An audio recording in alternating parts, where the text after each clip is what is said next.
mis hermanos, nuevamente los saluda el licenciado Nelson Lizarazo. Los invito a que se suscriban al canal Hacedores de la Palabra de Dios. Este canal fue creado obedeciendo la cita bíblica de Santiago 1:22, donde dice que no solamente debemos ser oidores de la palabra, sino también hacedores, es decir, oírla y ponerla en práctica. Recordemos que todos los temas de la Sagrada Escritura son de suma importancia para la vida del ser humano. Debemos pedirle al Señor discernimiento espiritual para, queridos hermanos, no caer en tentación de una falsa doctrina. En este día les voy a profundizar un tema muy bonito. Es sobre, sale la pregunta, ¿quién perdona o quién puede perdonar la culpa del pecado? Hermanos, es decir, ¿quién puede redimir nuestros pecados? Para saber quién puede redimir nuestros pecados, atendemos primero a explicar el concepto de pecado. Dice así, ¿qué es pecado? Es un acto de inmoralidad que en todo momento se ofende a Dios y en algunos casos puede llegar a ofender al hombre. Pecados que ofenden a Dios, pero no ofenden al hombre. Vamos a clasificarlos. Pecados que ofenden a Dios, pero no ofenden al hombre. Primero, cuando se practica la idolatría a través de imágenes. Esto lo explica en la cita bíblica de Éxodo, capítulo 20, versículos del 4 al 5. Dice así, no te harás imagen, ni ninguna semejanza de lo que esté arriba en el cielo, ni abajo en la tierra, ni en las aguas debajo de la tierra. No te inclinarás a ellas, ni las honrarás, porque yo, el Señor tu Dios, fuerte, celoso, que visito la maldad de los padres sobre los hijos hasta la tercera y cuarta generación de los que me aborrecen.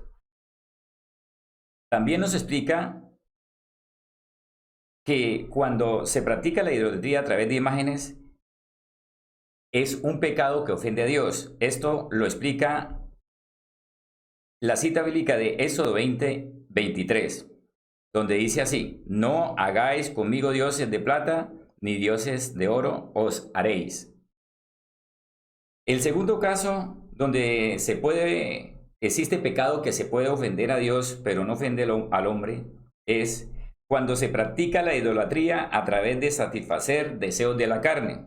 Esto lo explica la cita bíblica de Primero de Reyes, capítulo 11, versículo 1.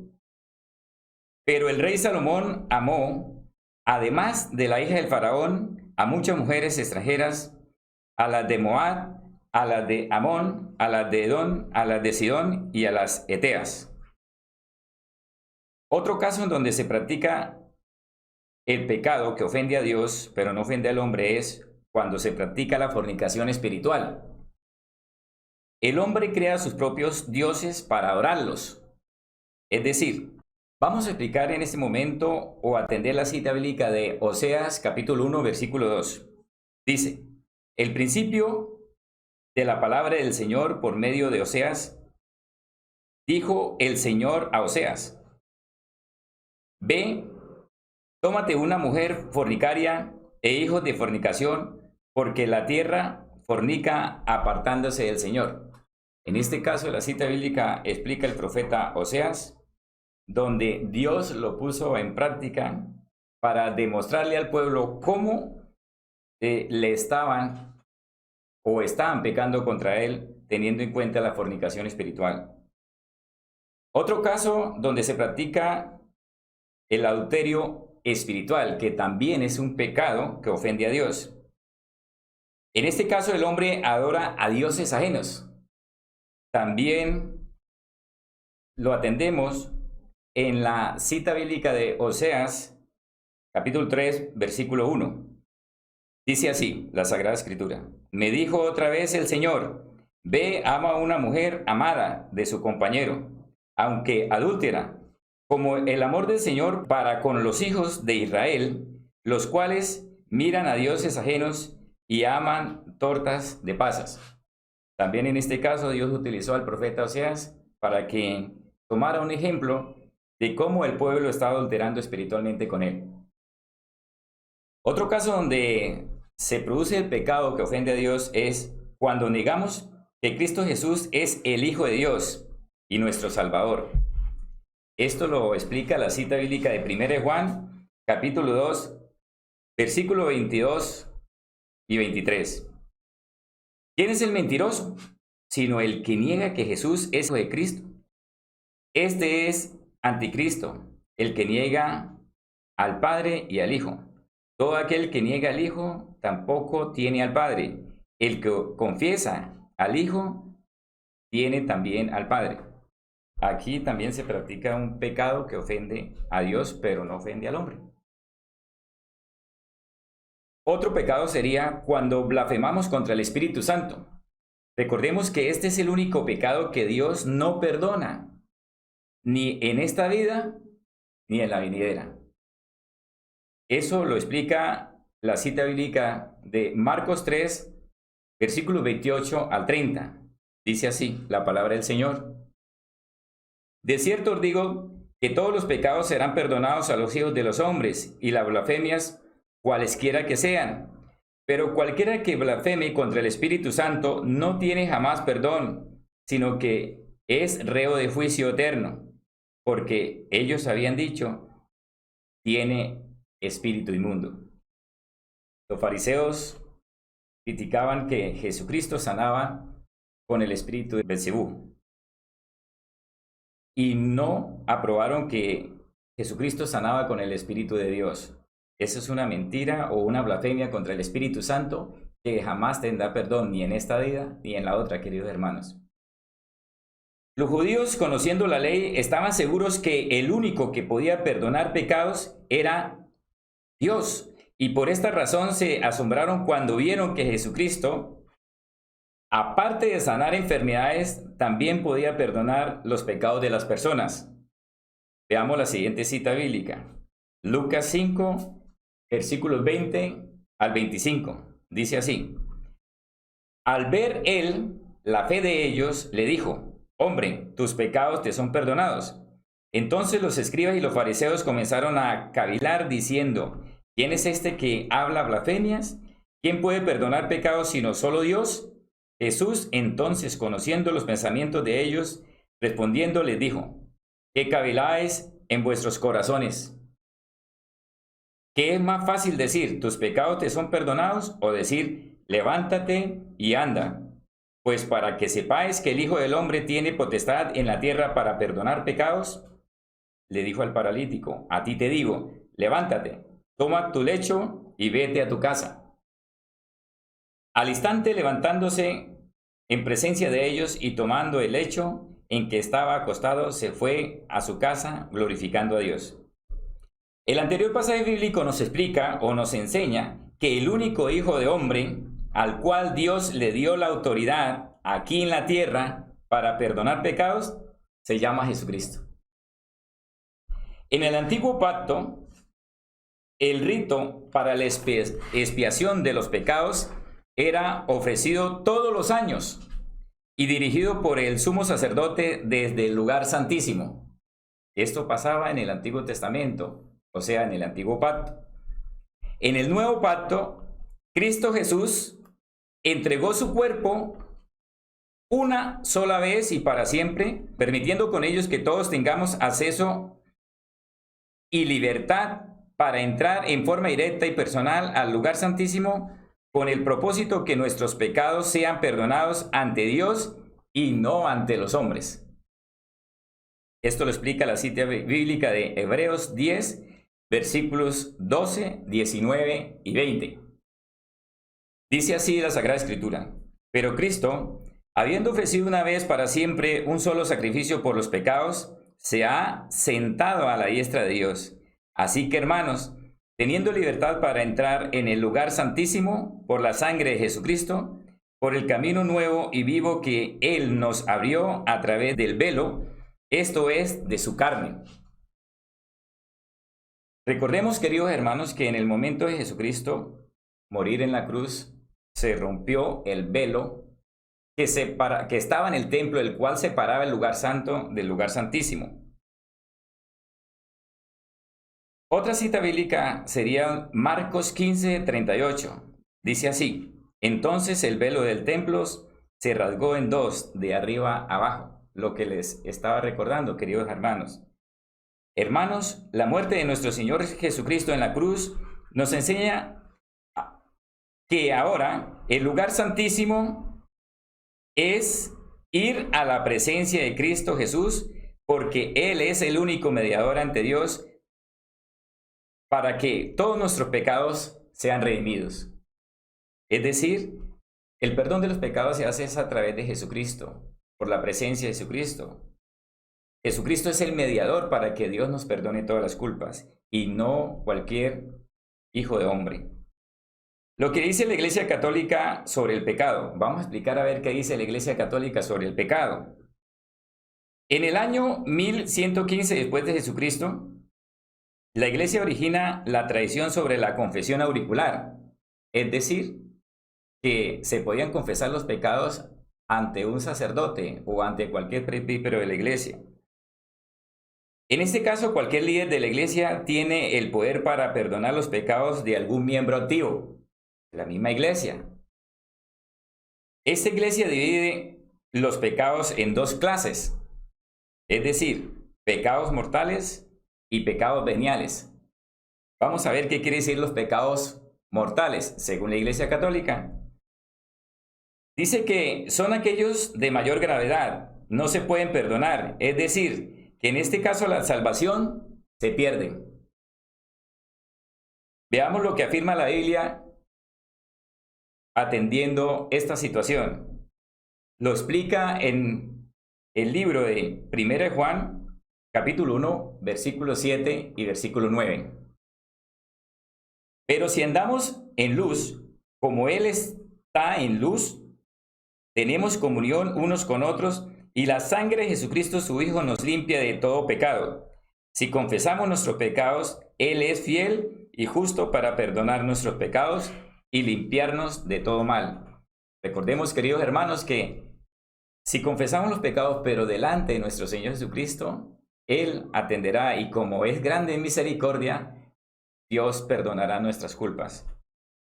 En segunda instancia, la Iglesia Católica clasificó los pecados como veniales, que son aquellos de menor gravedad, es decir, que se pueden expiar en esta vida o en el purgatorio.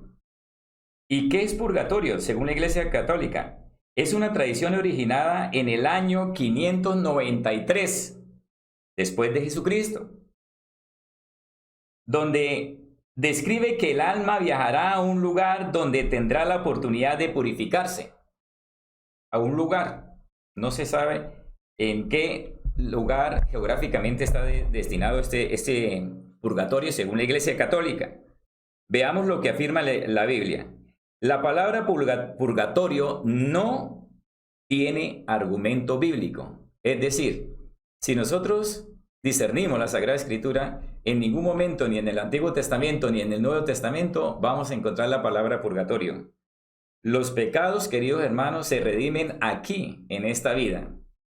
Y por eso es que Dios nos da la oportunidad y manda a su Hijo, Jesucristo, a morir en la cruz, para enseñarnos que a través de Él, Dios perdona todas nuestras culpas. La Sagrada Escritura enseña que el pecado presenta un solo carácter, es decir, no se puede clasificar. Primera de Juan, capítulo 2, versículos 1 y 2.